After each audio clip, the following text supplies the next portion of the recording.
Rotwood is the latest game by Klei Entertainment, the makers of hit series Don't Starve. But instead of finding food and staying alive in an open world, your goal in Rotwood is to fight through progressively harder levels. As you hack and slash through the game, you'll unlock equipment, upgrades, and friends to help you in your adventure. In this video, we'll be taking a look at an early preview and talk about the story, gameplay, combat and progression mechanics, as well as when you can play this awesome game. If you enjoyed this video, please consider subscribing and smashing the like button so that I can spend more time making content like this. The game begins with some cutscenes explaining the backstory. You are a baby fox who was taught to love magic by his grandfather.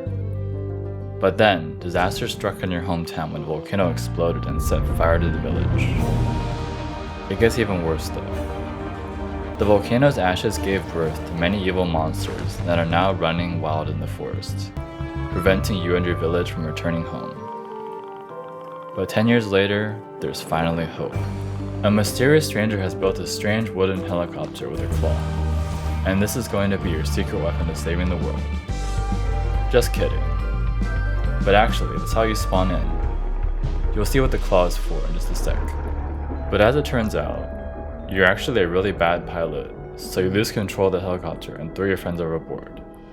Before you start fighting stuff, you have to pick a class. As of right now, there are 3 classes and it's mostly cosmetic. But it would make sense for them to add different stat bonuses and unique skills to each archetype in the future. Once you've picked your class, you'll appear stranded in the forest where Mr. Fox crash landed. But it's just you and him. The rest of your friends have been scattered in different areas. You must go and find them fast before the monsters get them. For now, your only piece of equipment is the basic hammer, but it's far from boring. You can choose to execute normal quick attacks, or charge up heavier attacks that deal more damage. But the trade-off is these heavy attacks take time and leave you vulnerable to enemies. So pros will combine light and heavy attacks in combos and wipe out the enemies in style. In each stage, different kinds of monsters will spawn.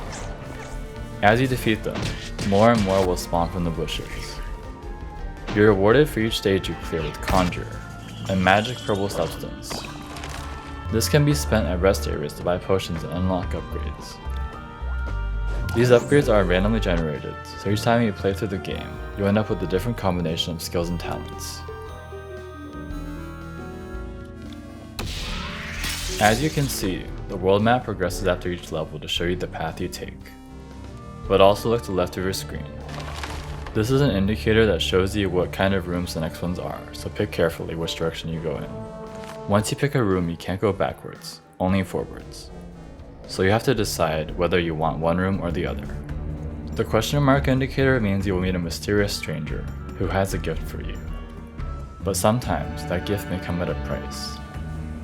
The crystal indicator means you will get a chance to pick a new skill. The potion indicator was where you can buy more potions, which you can drink on demand to heal part of your health. There's many more I'll let you discover on your own. Pick the room that you feel offers the most benefit in the current situation. I find the combat in Rotwood to be fast-paced and engaging. This is not a game where you can man up and have a punching contest with the bosses. To be victorious and survive, you must understand enemy behavior and when is the right time to strike, and to run. It may take you multiple runs to understand the boss's attack patterns. Skill upgrades have the potential to dramatically alter playstyle, like being able to shoot a laser beam from your hammer.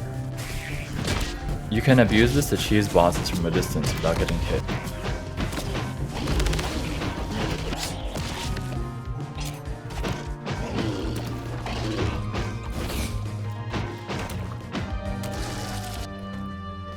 There's also the portal dodge upgrade, which lets you teleport across the map to escape. But keep in mind, oddly enough, enemies can also use a portal, so be careful where you put them.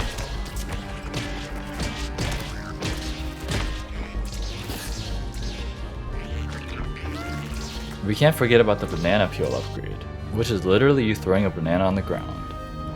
Yes, you can slip on your own banana peel. And yes, if you throw the banana a few hundred times, you can slowly heal to full health. This is far from all the upgrades in the game, which I will let you discover for yourself. Now let's talk about dying in Rotwood. Whether you consider yourself a casual player or an ultra hardcore gaming god, you're still gonna die eventually. And Mr. Fox is gonna come in with his wooden helicopter and grab you like a toy in a claw machine and take you back home. But that's totally okay and normal. The game even tells you so. That's because Rotwood is a roguelite where you will die, but keep some loot per run, so you do not lose your progression.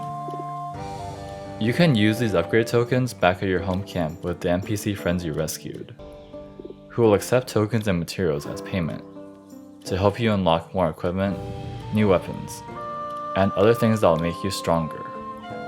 Every time you die, you get to improve your gear, and your next run will go that much further. Each run is procedurally generated with different rooms and upgrades, so that you'll always have a new experience. Although some things are consistent, like bosses for each stage. The best part about Rotwood is the bosses.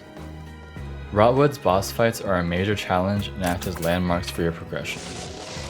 Don't get discouraged if you die once or twice. It's all part of the game and genre as a roguelite. When you fight the boss for the first few times, use it as a learning experience and figure out its attack pattern, as well as when it's safe for you to attack.